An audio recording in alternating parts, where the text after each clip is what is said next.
Eu acabei de escrever um livro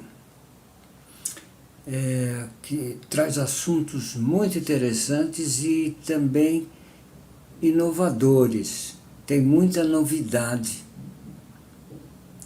Como eu cheguei nesse livro, tem um itinerário aí, né, que me conduziu a isso. Eu comecei escrevendo sobre, eu tive uma ideia, revolução doce, né, o Evangelho como é visto como uma revolução doce. E eu segui esse roteiro, comecei a estudar, isso faz 5 ou 6 anos, e acabei escrevendo alguma coisa sobre essa tal revolução do Evangelho, a revolução doce. Mas a coisa começou a caminhar, né? Não é que saiu de controle, é que foi por um caminho que eu nem imaginava. A coisa cresceu e ficou, acabei fazendo descobertas impensáveis, né?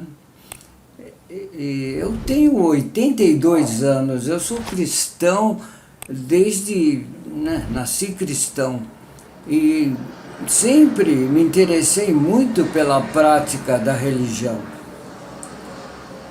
Fiz vários cursos em Roma e tudo. Eu sou engenheiro, minha formação é de engenheiro, isso é importante saber. Por quê? Eu deveria ter sido um teólogo, essa que é a verdade, né? Por vocação primeira, mas isso estava longe do meu roteiro. Meus irmãos eram engenheiros, somos 6 irmãos engenheiros, para ter uma ideia. Então, minha formação é essa, engenharia. Mas escrevendo sobre o Evangelho, ano após ano, fui me desenvolvendo, estudando, e comecei a descobrir algumas coisas muito interessantes. Uma delas é que, como engenheiro não faz nada se não tiver um projeto na mão. Nem que seja um parafuso, uma casinha, um casebre, ele tem que ter uma planta, alguma coisa. Se não tiver um projeto, o engenheiro não trabalha. E tudo que a engenharia produz é em cima de projetos estudados e desenvolvidos. Agora, você pega um teólogo, ele nem sabe para que serve um projeto, não tem nada a ver. Mas eu comecei a raciocinar, afinal, qual é o projeto de Deus? Eu olho para o universo, olho para a humanidade e vejo essa maravilha, que é a humanidade, uma obra-prima de Deus, e um universo gigantesco, né? Uma coisa absurda. Tudo isso me impressiona. Então, a ideia de engenheiro me levou a querer saber qual é o projeto de Deus, onde está escrito sobre isso. Então você vê que projeto de Deus envolve engenheiro na parte de projeto e teólogo na parte de Deus. Só que as duas coisas aqui caminham juntas. E o que tem na literatura universal?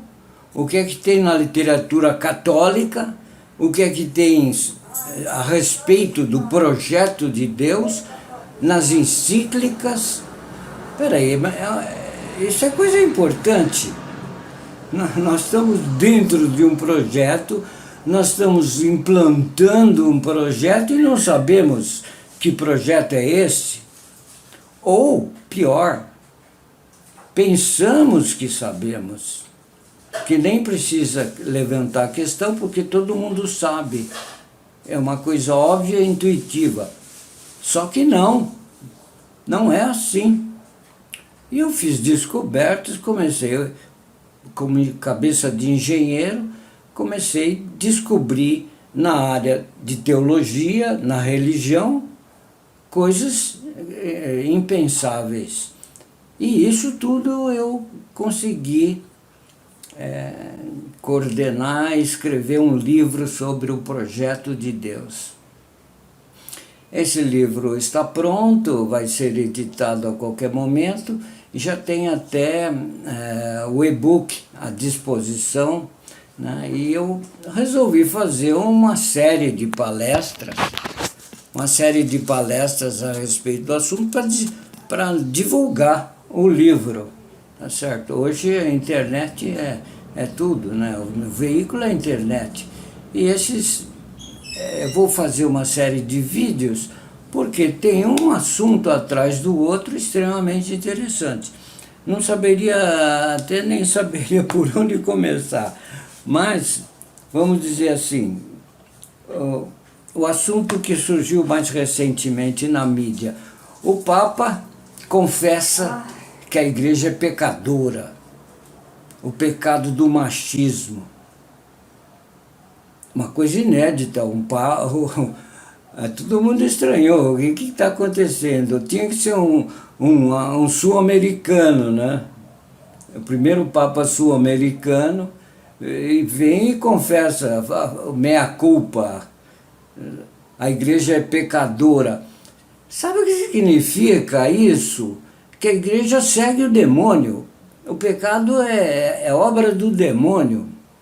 Agora, nós estamos falando de um projeto de Deus e, de repente, o Papa diz que a igreja está seguindo um projeto do demônio. O livro começou a ficar muito mais sério do que eu pensava. Porque se Deus tem um projeto, o demônio quer destruir esse projeto, não é? Obviamente. Porque quando Deus terminar o projeto, encerrar o projeto, concluir o projeto, significa que acabou para o demônio. Então, eu fui atrás disso daqui. Esse é um dos assuntos. Aí também surgiu um assunto muito anterior, que passou desapercebido, acho que de 98, o Papa João Paulo II falou em fidelidade criativa. Na época nem soube disso, foi uma encíclica, Fides et Ratio, fidelidade e razão. Eu nem soube dessa encíclica, eu sempre acompanho as encíclicas, me interessam muito. E essa encíclica de 98, o Papa João Paulo II, que hoje é São João Paulo II, falou em fidelidade criativa. Porque, veja só, como isso é importante. Vamos relembrar o caso do Galileu. Galileu era cristão, mas ele era um cientista, né? E ele viu uma coisa que espantou a igreja, porque você olha para o céu, vê que o sol nasce de manhã, percorre todo o céu, atravessa e de noite se esconde, né? E você está parado aqui, você está em casa, está no terraço, está na praia, está onde? Você está aqui, né? Quem está se mexendo é o sol lá em cima. Aí vem Galileu e fala: não, o sol está parado, o sol está no centro de um movimento, né, circular em torno do sol da Terra, é a Terra, né?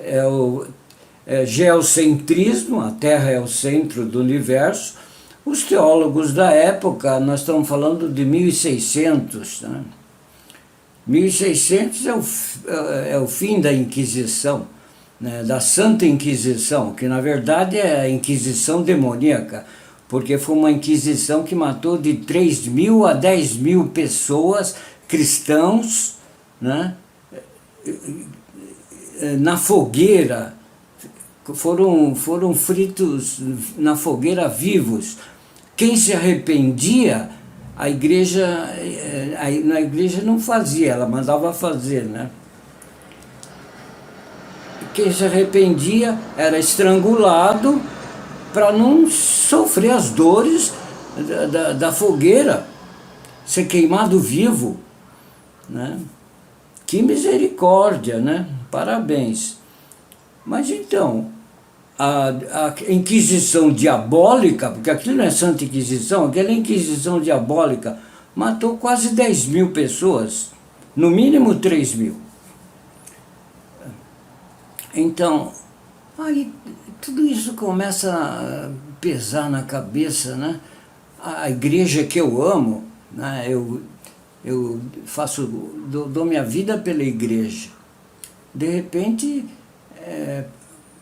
aí vem a ideia de fidelidade, né? Fidelidade, ser fiel à igreja, criativa. Opa, abriu uma porta aqui. Quer dizer que Galileu foi proibido de exercer a profissão dele, foi proibido de escrever sobre o assunto, que era um absurdo. É óbvio, né? Obviamente, né? Aí me veio a ideia, obviamente, o óbvio-mente, né? Em inglês seria obviously, the obvious lies, né? Obviamente, o óbvio-mente. Oh, eu estou vendo que é o Sol que se movimenta, agora veio o Galileu dizer que não, que o Sol está parado. Aí ele foi condenado à prisão perpétua domiciliar. Morreu lá na prisão perpétua domiciliar, porque falou isso aí que a igreja não aceitava. Mas, muito bem, mas tem coisa antes com relação a essa questão da fidelidade criativa, que é sensacional. É a porta, é como se estivéssemos abafados num ambiente e de repente alguém abre a janela e entra ar fresco. Fidelidade criativa. Até eu, como eu estou estudando o projeto de Deus, o projeto de Deus é um projeto de evolução, porque partiu do nada e chegou ao ser humano, e chegou ao cosmos infinito. Então, através do quê? Da evolução. Então eu costumo dizer que Deus criou a evolução, e a evolução fez tudo, né? Fez todo o resto. Logicamente com a assistência de Deus e com a interferência de Deus em vários momentos que ele acha oportuno. Senão a evolução segue o seu caminho. Então eu falo que a fidelidade criativa e evolutiva, porque a evolução não para, a evolução não parou ainda, né? Nós estamos em plena evolução. Tanto é que o ser humano tem que evoluir mais. Tecnologia bateu lá em cima, a ciência sabe tudo, o ser humano tem um corpo, conhece tudo, sabe tudo, o que vai evoluir mais? Vai evoluir o projeto de Deus, que não para. Qual é o projeto de Deus? Vou perguntar para a igreja, né? Qual é o projeto de Deus? A igreja tem um catecismo, 800 páginas, 2.500 itens. Então, onde ela diz tudo, no catecismo tem tudo. Não existe o conceito de projeto de Deus no catecismo. Então a gente fica meio perdido, né, aqui. Mas a evolução não para, eu vou atrás, né? Fiel, mas usando a razão. Fides et ratio. Fidelidade criativa e evolutiva. E eu cheguei a algumas conclusões que quero mostrar para vocês. talvez no próximo, né? No próximo vídeo, porque esse aqui já está ficando um pouco longo. Mas estes vídeos, essa série de vídeos é para promover o livro, porque lá tem tudo, né? A ideia é vender o livro, né? Porque eu quero conversar, o livro, quero que a pessoa leia e venha para o diálogo. Eu estou trazendo novidades, quero mais é que ela se espalhe, correto? Tá bom, muito obrigado.